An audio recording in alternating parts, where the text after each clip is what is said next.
Chapter 6, The Free State Hotel, May 1856. Pa, Pa, Rebecca cried, trampling the new spring crocus by the front door, and a crocus is a little yellow flower. Her feet sank into fresh mud, and she glanced back over her shoulder. James, it's Pa! Yes, I see. He hung back on the porch with Ma, who was smoothing wisps of her hair over her ears, sealing them, put with fingers of spit. So Mom is putting her hair back like this. Women. Pa swung Rebecca around in a circle and gave James a manly hug, but it was Ma his eyes lit on. Millicent, he whispered, his lips in her hair. They were as close as foot to boot, and James knew why now. Jeremy and them. They'd discussed it all during the 10 days Pa had been gone. Now James's face felt flushed, and he looked away. Rebecca tugged at Pa's coat. Millicent, there's a pup nipping at me. Has thee gone and brought a pup into the house? It's me, Pa! So he's teasing Rebecca right now, you know, because she's kind of like pulling at his jacket, and he's pretending like there's a puppy, but it's Rebecca.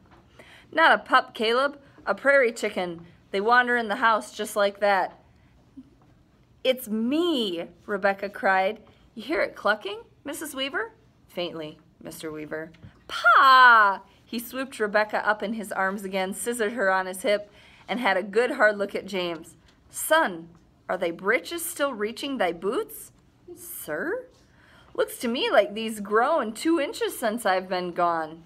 Lately, James had noticed there was barely enough shirt tail to tuck into his pants, and now he quickly checked to make sure the nail rip wasn't showing.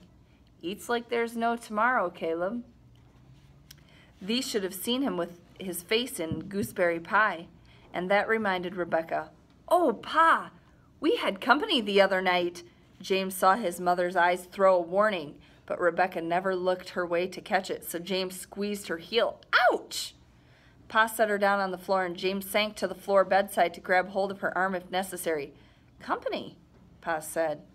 Back home, company was nothing to make speech about, but out here, oh, Mrs. Macon come by, Ma said brightly. Brought us some bread and butter pickles. Just a bit too sweet, if you ask me. By now, James had twisted Rebecca's arm far enough behind her that she remembered to shut her trap, and Ma deftly separated them. I'm right glad, Millicent, that thee's finally making friends with the local ladies, which told James just how lonely Ma must be out here. Ma said, but tell us, Caleb, do we have a state constitution? Not yet, he said brusquely. 4 or 5 more months of haggling it out with words might do it. It's thorny, Mill. It's not an easy thing. Now I'd like to go out back and wash up. Son, are thy hands caked with the sweat of thy labors? James looked at his hands. No need to wash too often, as he'd done no labor, but then he realized that his Pa meant to have a minute alone with him. At the wash tub, Pa asked, who really came by the house, James? James had never lied to his father. He kept a few things tucked inside his head, but he'd never out and out lied. Well, I've been busy with school, Pa, studying down at the Macons and all. I'm not here much. His father cleaned dirt out from under his nails and then splashed cool water on his face. Beads of water clung to his beard, and he shook them off like a dog shakes a bath. Thee must watch after thy mother and sister when I'm away, son. Yes, sir. James slapped a handful of water on his face. And take care that thee doesn't wash off thy mustache, James. So James must be growing a little mustache, his dad noticed. After Rebecca went to bed, Ma rocked and knitted a summer bonnet for her, while James drew windows of every which shape and size. They talked about the Constitution business again and the newly elected legislature. Now, a Constitution, you guys have been learning in social studies, is what? That was last unit test. Yeah. It is, well, it's going to be the law, right? They agree upon the law, the Constitution. They're going to come up with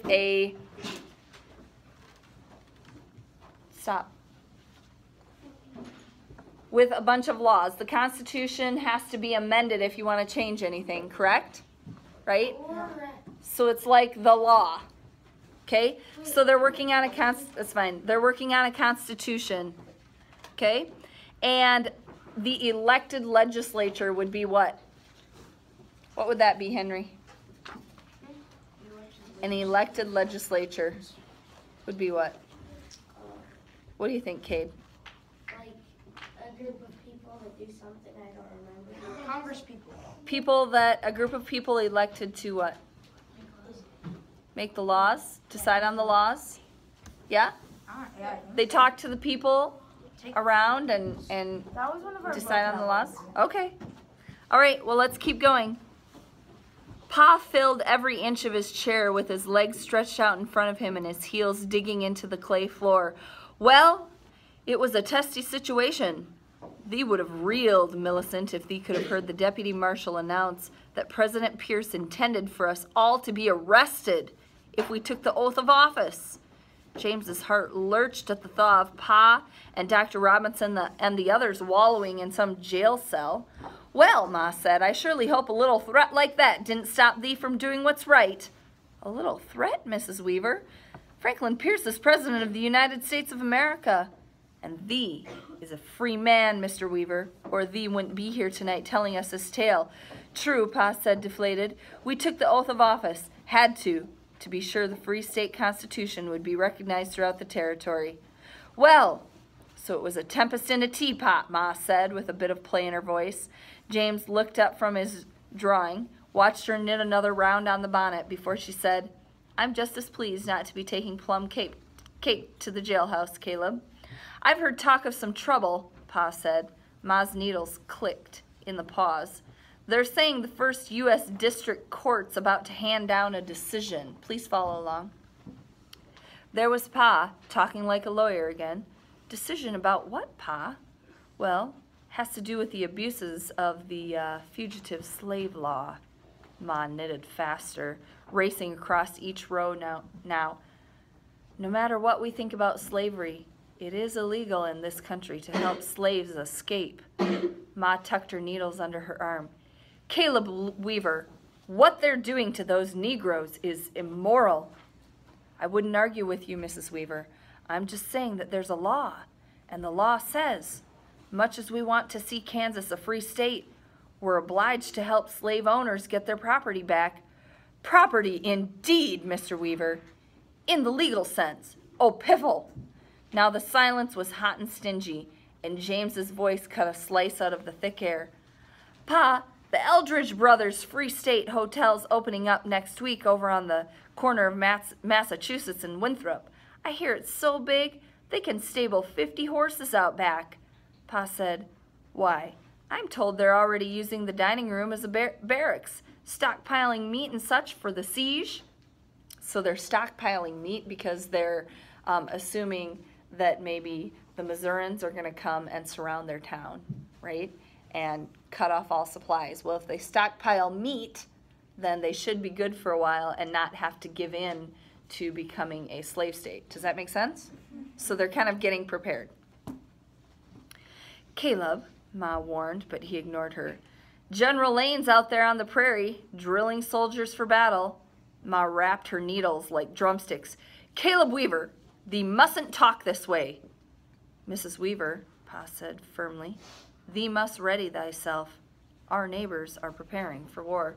I think Mrs. Weaver, I think James's mother doesn't want the father talking about war in front of little James. Okay. Ma's face was furrowed with disapproval. In a voice barely above a whisper, she said, Edna Macon and the other ladies are making cartridges out of lead and gunpowder smuggled in by their men, so they're making ammunition in their kitchens. Doing this in their very kitchens. Pa slid his rocking chair up to Ma's and looked him right in the eye as she quoted, They shall beat their swords into plowshares, their spears into pruning hooks, and their rifles into Beecher's Bibles. James Baylor Weaver, bite thy tongue. Sorry, Ma, But he wasn't sorry. Every time he walked past Fort Necessity, the circular mud fortress at the foot of Massachusetts, and saw a sentinel of the Free State Army of Kansas Volunteers, James couldn't help but cock his ear to catch the first thrilling report of gunfire. He remembered Grandpa Baylor once saying, "Well now, James, bear in mind that the Quaker never raises his hand in wrath against another man." "Yes, sir," James had murmured, and Grandpa Baylor had fixed his filmy eye on James. "Neither does he roll over and play dead, son. Time comes, thee will know what to do. Would he, if it came right down to it?"